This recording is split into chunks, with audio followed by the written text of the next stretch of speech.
आज आपण बोलणार आहोत राज्यसभेबद्दल आणि राज्यसभेच्या महत्त्वाबद्दल, त्याचबरोबर महाराष्ट्रातल्या राज्यसभेच्या इलेक्शनबाबत.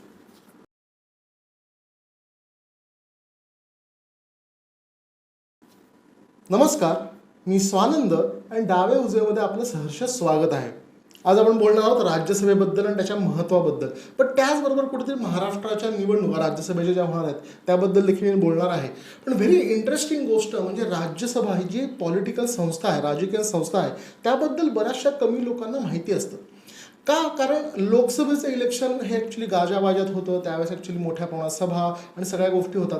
पण लोकसभेच्या इलेक्शन्सच्या वेळेस महत्त्वाच्या गोष्टी म्हणजे पंतप्रधान निवडला, तो कॅबिनेट मिनिस्टर्स नंतर होतात, हे सगळ्यांचे अधिकार लोकसभेकडे आहेत. थोडक्यात सांगायचं तर फायनान्सेस सगळे जे आहेत ते लोकसभेकडनं, मनी बिल आर्टिकल 110 यानुसार ॲक्च्युली होतात. राज्यसभेला या सगळ्यांमध्ये कुठेच ॲक्च्युली जास्त वाव नसतो. पण तरी देखील फार इंटरेस्टिंग गोष्ट अशी आहे की राज्यसभा हे अतिशय महत्त्वाचं अंग आहे भारताच्या राजकारणाचं. निर्णय क्षमता ही फार मोठी आहे आणि त्याबद्दल थोडंसं जाणून घेऊया. कारण इलेक्शनच्या मानाने निदान राज्यसभेबद्दल तरी जाणून घेऊया. राज्यसभाला अप्पर हाऊस देखील म्हणलं जातं. हे हाऊस असं आहे की त्याला परमनंट देखील म्हणलं जातं. म्हणजे काय तर लोकसभा दर 5 वर्षांनी खंडित होते, नवीन लोकसभा येते इलेक्शन्स नंतर. राज्यसभेचं तसं नसतं, ते कंटिन्युअस असतं.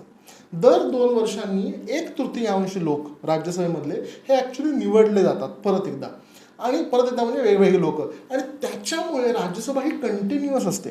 त्याचबरोबर त्याला अतिशय महत्त्वाचे असे ॲक्च्युली राईट्स दिलेले आहेत राज्यसभेला.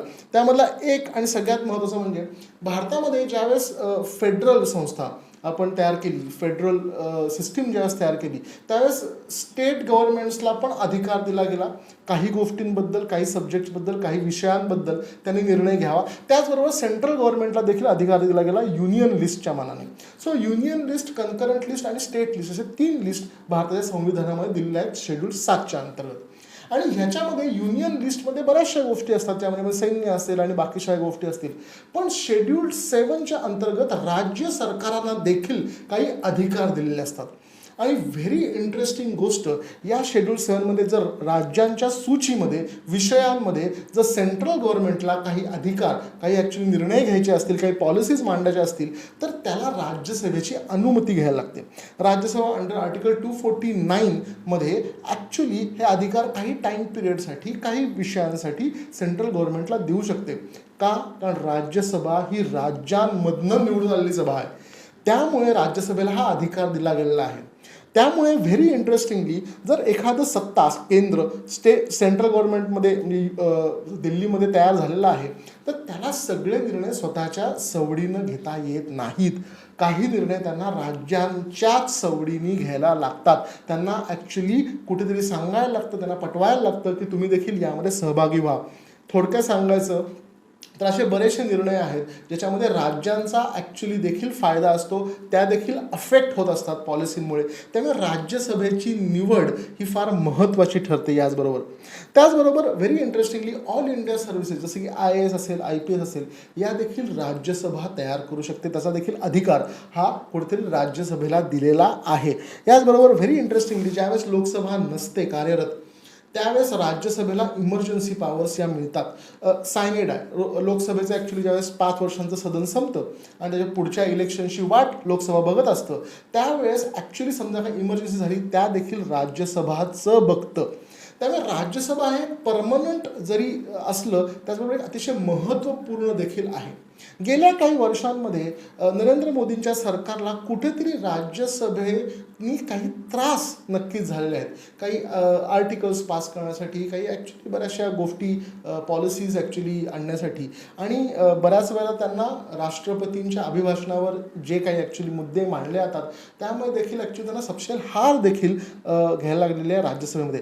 सो राज्यसभेचं ॲक्च्युली निवडणुका हे सेंट्रल गव्हर्नमेंटसाठी का एवढ्या महत्त्वाच्या असतात आणि भाजप सोडून बाकीचे देखील पक्षांसाठी का महत्त्वाचे आहेत, हे आपल्याला जाणून घेणं गरजेचं आहे. राज्यसभेचा ॲक्च्युली चेअरमन, अध्यक्ष, हा कायम व्हाईस प्रेसिडेंट असतो, आणि त्यामुळे कुठेतरी राज्यसभेला एक वेगळ्या प्रकारचं प्रारूप देखील दिलं गेलं आहे. लोकसभेचा ॲक्च्युली अध्यक्ष हे कायम लोकसभेतनं निवडून येतात, राज्यसभेमध्ये तसं होत नाही. सो व्हेरी इंटरेस्टिंग गोष्ट आहे. एक मुद्दा मी आज इथं मांडणार आहे, तो लक्षात घेणं गरजेचं आहे. राज्यसभा कुठेतरी रिव्हिजनरी हाऊस देखील म्हणून कन्सिडर केलं जातं. तर रिव्हिजनरी म्हणजे काय? जर लोकसभा ही ॲक्च्युली एखाद्या कुठल्या तरी लाटेनी निवडून आली, कारण की लोकसभेचं इलेक्शन पूर्ण भारतामध्ये एकाच वेळी म्हणजे एकाच महिन्यात एकाच कालखंडात होतं. त्यामुळे कुठल्या तरी लाटेच्या अंतर्गत जर सरकार तयार झालं असेल तर त्याच्यावर कंट्रोल, पॉलिसीवर कंट्रोल ठेवण्याचं काम देखील राज्यसभेचं आहे. राज्यसभेबद्दल त्यामुळे काही लोकांनी अतिशय व्हेरी इंटरेस्टिंग गोष्ट मांडलेल्या आहेत. मग राज्यसभा म्हणजे कुठेतरी ॲक्च्युली एक अडथळा आहे का प्रोग्रेसमध्ये, असं काही लोकांचं मत अगदी कॉन्स्टिट्युएंट असेंब्लीपासनं देखील आहे. पण राज्यसभा ही व्हेरी इंटरेस्टिंगली ही फेडरल प्रिन्सिपलला धरून चालणारी आहे. राज्यांचे अधिकार शाबूत ठेवणारी संस्था म्हणून तिला कन्सिडर केलं जातं. आणि त्यामुळे ती कुठेतरी व्हॉइस ऑफ फेडरेशन आहे, ना की क्लॉग टू प्रोग्रेस आहे. हा जो एक फार मोठा एक विचार ह्याच्यामध्ये काय मांडला, तो एक तफावत या विचारामध्ये नक्कीच दिसते. त्यामुळे राज्यसभेचं जे इलेक्शन असतं त्याच्यामध्ये सामान्य जनता ही सहभागी होत नाही.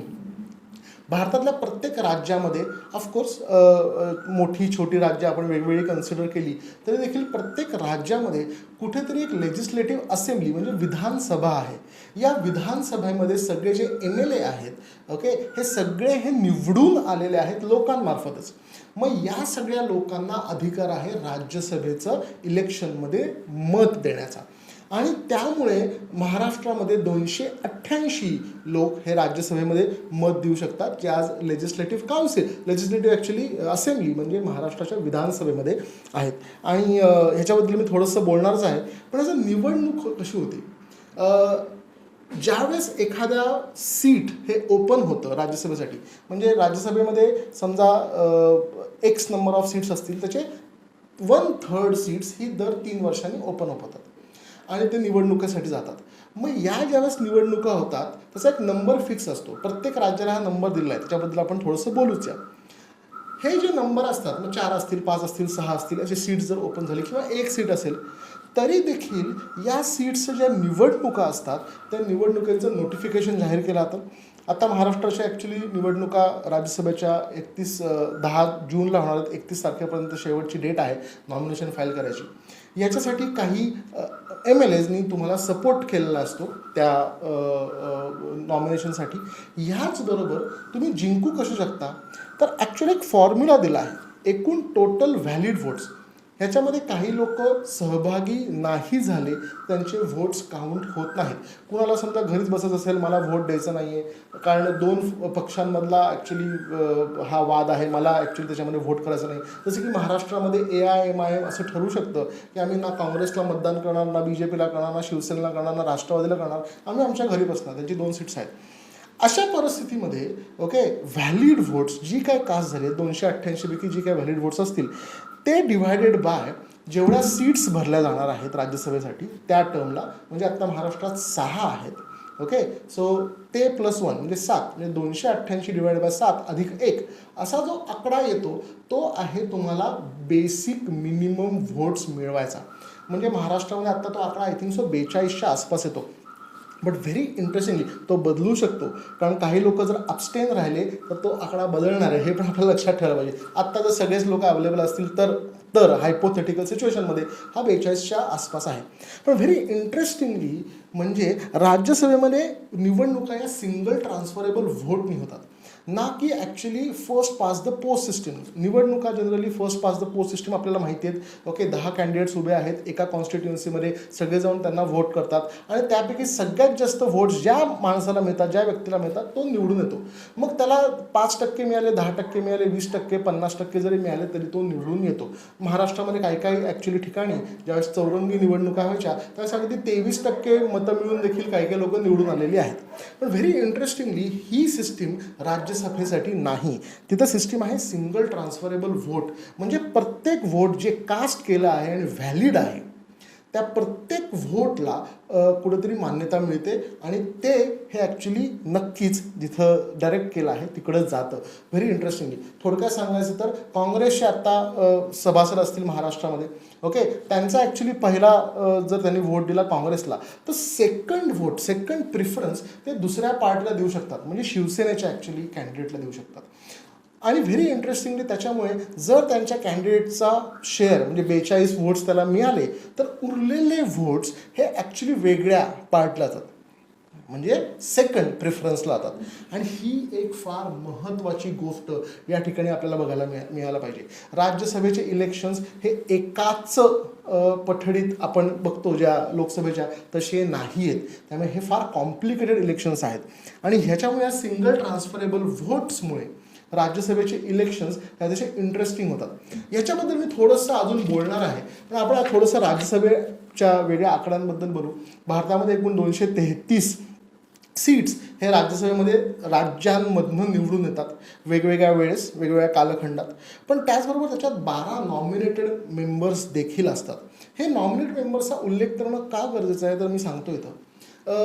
राष्ट्रपती हे त्यांच्या विलनुसार म्हणजेच जो काही पंतप्रधान असतो त्यावेळेसचा त्याच्या ॲडव्हाईसनुसार हे 12 मेंबर्स हे अपॉइंट करू शकतात. त्यांच्या सगळ्यांचा ॲक्च्युली कालखंड हा ॲक्च्युली 6 वर्ष असतो.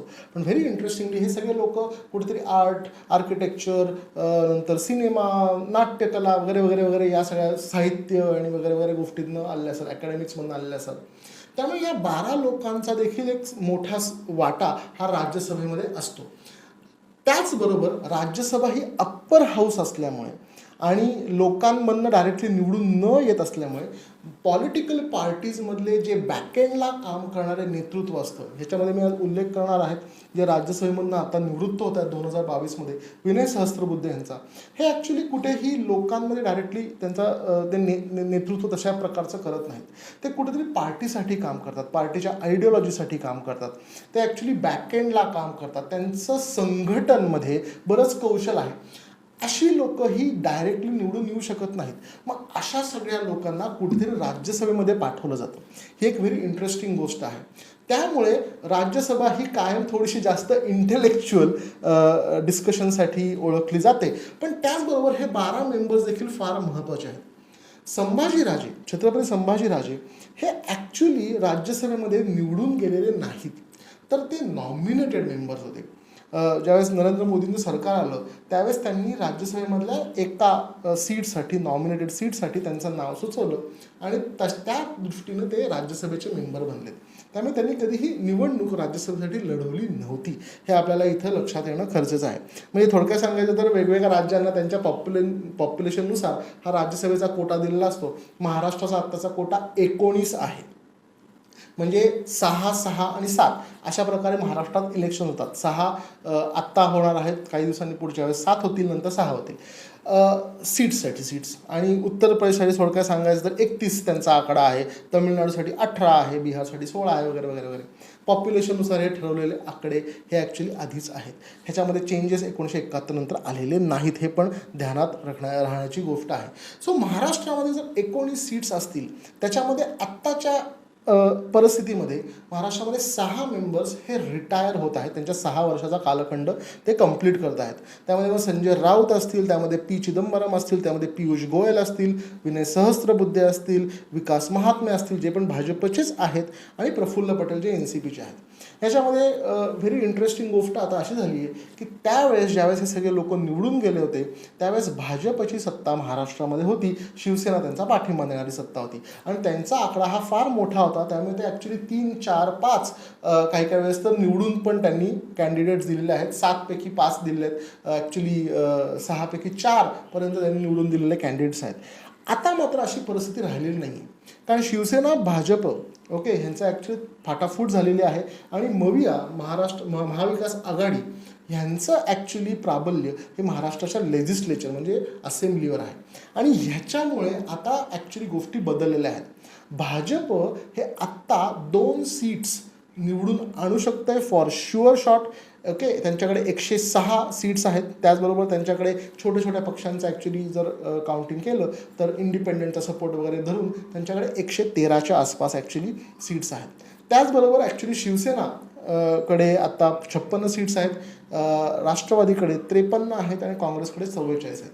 शिवसेनेचा एक आमदार ह्यांचं ॲक्च्युली आत्ताच काही दिवसांपूर्वी हार्ट अटॅकमुळे निधन झालं आणि त्यामुळे ते विधानसभेचं सीट हे रिकामं राहणार आहे आणि त्यांचं व्होट तिथं काउंट होणार नाही. 10 तारखेला इलेक्शन असल्यामुळे तोपर्यंत तर मला वाटत नाही निवडणुका होतील आणि त्यांचं सीट भरलं जाईल. त्यामुळे हे सीट मात्र नक्कीच रिकामं राहणार आहे. सो व्हॅलिड व्होटमध्ये 1ची घट हे आत्ता आपल्याला बघायला मिळत आहे डायरेक्टली. याचबरोबर व्हेरी इंटरेस्टिंग गोष्ट जी आपल्याला बघायला मिळते की किती लोक रिनॉमिनेशन ह्याच्यामधलं करणार आहेत. संजय राऊत हे फक्त आत्ता असा एकच सदस्य आहे की त्यांचं रिनॉमिनेशन त्यांनी फाईल केलेलं आहे निवडणुकीसाठी. बाकीचे पी चिदंबरम, पियुष गोयल, विनय सहस्त्रबुद्धे, विकास महात्मे, प्रफुल्ल पटेल यांनी अजूनही ते नॉमिनेशन केलं. ऑफकोर्स ते 31 तारखेपर्यंत सगळे बाकीचे लोक देखील ह्याच्यामध्ये रिनॉमिनेट करतील. व्हेरी इंटरेस्टिंग गोष्ट. आता 169 जागा या कुठेतरी विधानसभेमध्ये मविया महाराष्ट्र महाविकास आघाडी ह्याला ॲक्च्युली सपोर्ट करणार आहेत. त्यामुळे त्यांचा असा होरा आहे की ॲक्च्युली सिंगल ट्रान्सफरेबल व्होटमध्ये ते प्रत्येक पार्टी एक सीट तर जिंकेलच, कारण ते तर फॉर शुअर शॉट आहे, कारण त्यांच्याकडे ॲक्च्युली 42पेक्षा जास्त सीट्स आहेत. पण ह्याच्या व्यतिरिक्त जे 6वं सीट आहे ते पण ते जिंकू शकतील, हा त्यांचा होरा आहे. आणि या 6व्या सीटसाठी कुठेतरी छत्रपती संभाजीराजे प्रयत्न करत होते आधी, म्हणून त्यांनी स्वतःचा वेगळा अपक्ष म्हणून त्यांनी नॉमिनेशन केलं होतं आणि स्वतःची एक संघटना देखील तयार केली. पण व्हेरी इंटरेस्टिंगली या सगळ्या गोष्टींमध्ये शिवसेनेने त्यांना सांगितलं होतं की तुम्ही आमच्या पक्षामध्ये या तर आम्ही तुम्हाला सीट देऊ.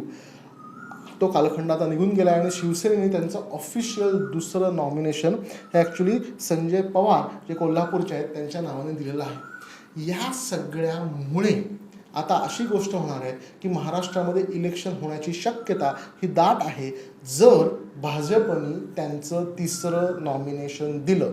भाजप आत्ता 2 नॉमिनेशन आरामात ॲक्च्युली देऊ शकतात. आणि जर त्यांनी 3रं नॉमिनेशन दिलं तर मात्र निवडणुका होणार.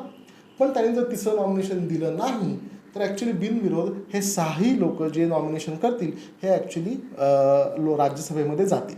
पण जर त्यांनी हे 3रं नॉमिनेशन केलं तर मात्र निवडणुका होणार. काँग्रेसकडनं कोण येणार, राष्ट्रवादीकडनं कोण येणार ह्याच्याबद्दल आत्ता साशंकता आहे. ह्यांचे सगळ्यांचे ॲक्च्युली जे म्हणतात पत्ते हे काही दिवसांनीच ओपन अप होतील 31 तारखेला असं मला वाटतं आहे. कारण जनरली आधी हे होत नाहीत. ह्याच्यामध्ये फार मोठ्या प्रमाणात इंटरनल राजकीय पॉलिटिक्स, पार्टीच्या आतमधलं पॉलिटिक्स देखील चालतं. बऱ्याच वेळेला इंडस्ट्रियलिस्टचं प्रेशर येतं आणि त्यामुळे त्यांना देखील जागा दिल्या जातात. आणि व्हेरी इंटरेस्टिंगली महाराष्ट्रामध्ये अपक्ष निवडून येणाऱ्या राज्यसभेतल्या मेंबर्सचा देखील कुठेतरी हिस्ट्री आहे. आणि हे मला आता ऑफकोर्स त्यांनी नंतर पॉलिटिकल पार्टीज जॉईन केल्या आहेत, पण हा आहे कारण महाराष्ट्रामध्ये मोठ्या प्रमाणात छोटे पक्ष नंतर इतर इंडिपेंडन्ट्स यांचा देखील आकडा मोठ्या प्रमाणात. इतरचा आकडा महाराष्ट्रामध्ये आत्ता 5 आहे, ज्यांनी कुणालाही म्हणजे ना महाविकास आघाडी किंवा ना भाजप यांना सपोर्ट केला आहे. भाजपमध्ये देखील ॲक्च्युली कुठेतरी 7-8 लोकांनी बाहेरनं सपोर्ट केला आहे आणि महाविकास आघाडीमध्ये देखील यांचा आकडा फार मोठ्या प्रमाणात आहे.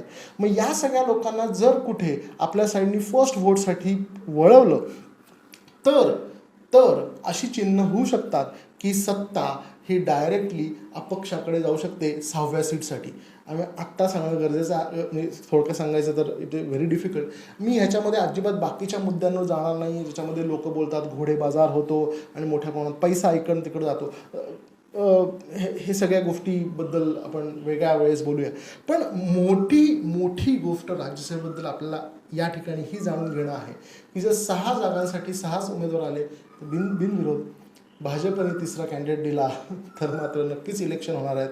एखाद्या अपक्ष कॅन्डिडेटनी जर नाव नोंदवलं तर मात्र इलेक्शनमध्ये अजून व्हेरी इंटरेस्ट येणार आहे. कारण जर ह्याच्यामध्ये 8 किंवा 9 कॅन्डिडेट्स आले तर मात्र first preferences, second preferences, third preferences आणि चान्सेस आहेत की 4th प्रेफरन्सेसपर्यंत इलेक्शन जाईल.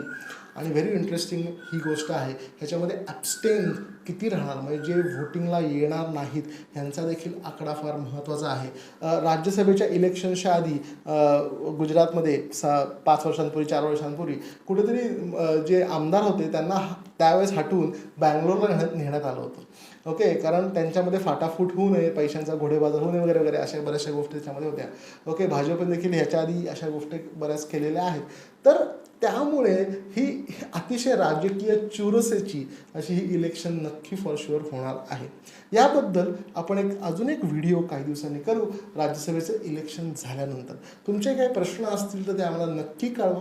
आपल्याला काही ज्या राजकारणामधल्या ज्या गोष्टी जाणून घ्यायच्या असेल त्याबद्दल देखील आम्हाला कळवा, नक्कीच कळवा. आमचा व्हिडिओ तुम्हाला आवडला नाही आवडला हे देखील आम्हाला कळवा. लाईक करा, सबस्क्राईब करा आणि बेल आयकॉन मात्र जरूर दाबा. धन्यवाद.